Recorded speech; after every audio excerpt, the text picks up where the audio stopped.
These are all the steps that you need to get over your ex. Let's dive right in.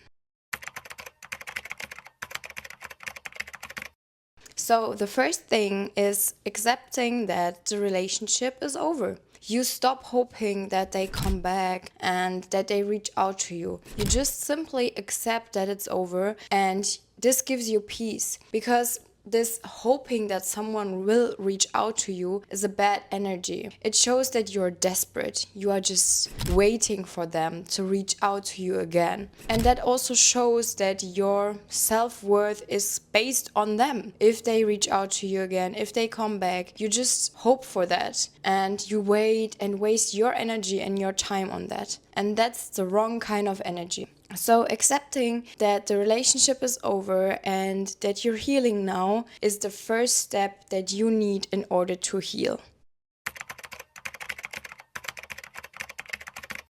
Second thing that is super important, you need to feel the pain to heal from it. You can cry, you can write down your feelings, really feel all of your emotions that you have. It's okay, you need to do that. It's not that we can just move on like nothing happened. Sometimes we think that our head is working against us because the feelings that we are feeling might be so overwhelming and drag us down. But you need to understand, your mind is never working against you. You are working against your mind because you try to distract yourself from that. But your mind just tries to help you get over it. To get over it, you really need to feel the pain. So cry, scream, let all of your emotions out. And you can do it in so many different ways. You can also write your emotions down. You can talk to friends and family members, and you can just let all of your feelings out. And in this way, you will heal. That's super important. Please don't be silly and distract yourself from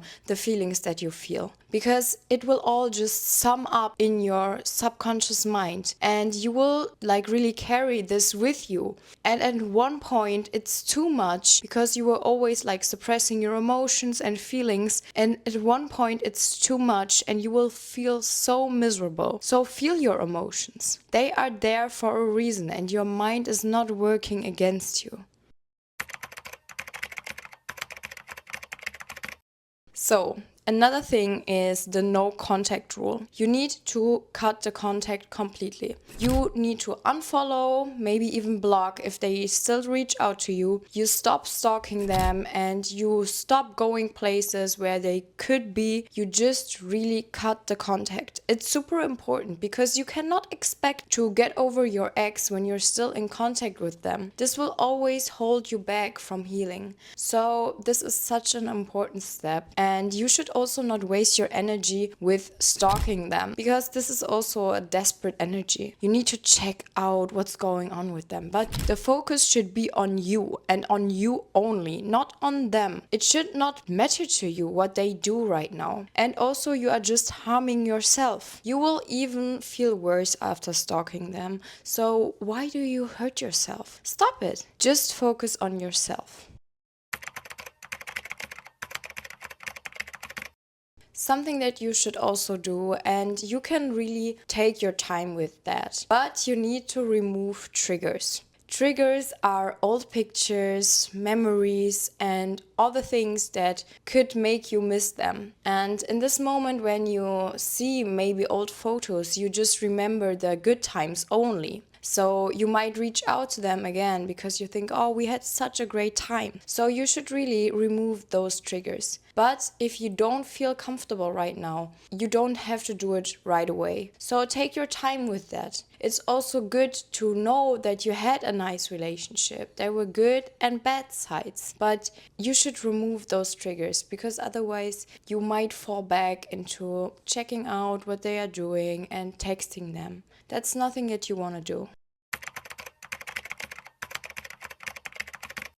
So as I already told you, you need to focus on yourself. And this really means that all your time and energy is now only there for you. And that's something really cool, right? Because now you have the time to glow up physically, mentally, emotionally. You can really turn the pain into power. And this is really working. This turning pain into power it works. But you need to like really focus on yourself and do the right things. Work on yourself and not waste your time going out and doing stupid distractions.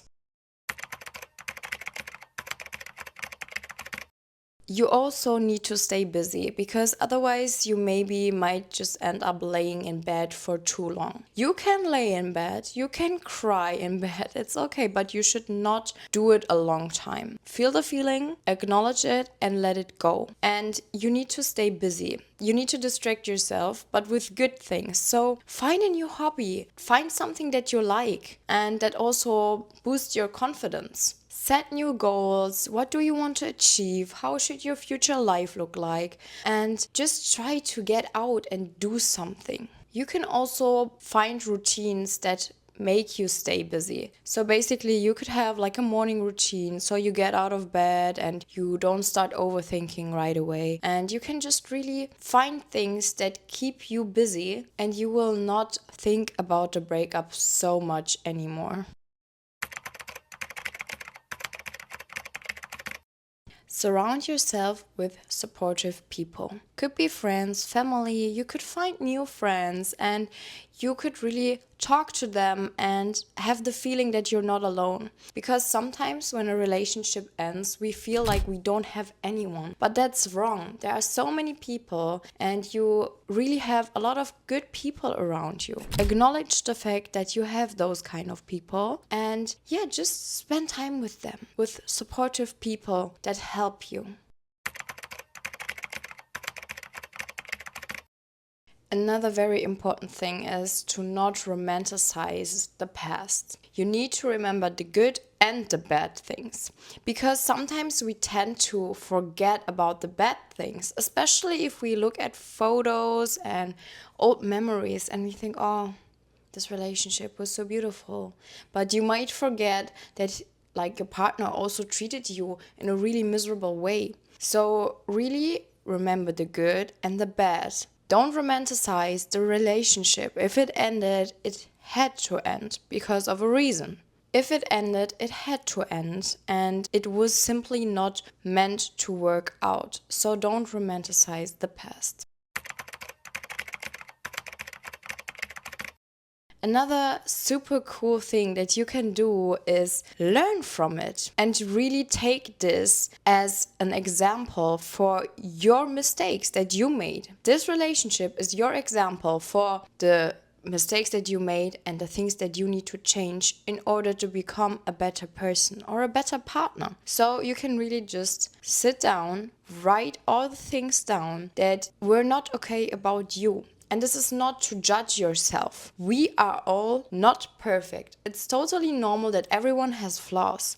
But you can take this relationship to really learn from it and become better. And you will start to realize what your mistakes are. And you can heal from them and write them down. Also, a relationship can teach you what you want in a relationship and what not. You could really understand what kind of partner you want. And you should also write it down. So you basically have an overview over the things that you expect from your partner and the things that you need to do in order to become a better partner. Because it's not only one person that is the focus. So I see many people that are just trying to find the perfect partner, but they don't improve themselves. So they also walk around with things that they should heal from, and they expect the other person, their new partner, to be flawless. This is not working. So you also should take the time to learn and work on yourself. The last thing that you can really take your time with, but you should definitely do it again, and you should open your heart again. Sometimes we tend to become so cold after we got hurt, but we kind of block then the possibility for us to meet someone again and to fall in love again, because we are afraid to get hurt. So we kind of build up a big wall so no one can go through it. But this is not right. You will never have real connections with people anymore if you are not opening your heart again. But you can take your time with that. You should first heal and focus on yourself. And then when you're ready, you can open your heart again and love with pure intentions, without being scared, and really be a good-hearted person and a good-hearted partner. So this was it with my video. I think I will record more of these 10 steps video, and I'm not going to promise too much, but my goal is to upload every Wednesday a 10 steps video in August. So we hopefully see each other again next Wednesday with another 10 steps video. And if you like this video, give a thumbs up and also subscribe to my channel, and we're going to see each other hopefully on Wednesday and on Sunday as well.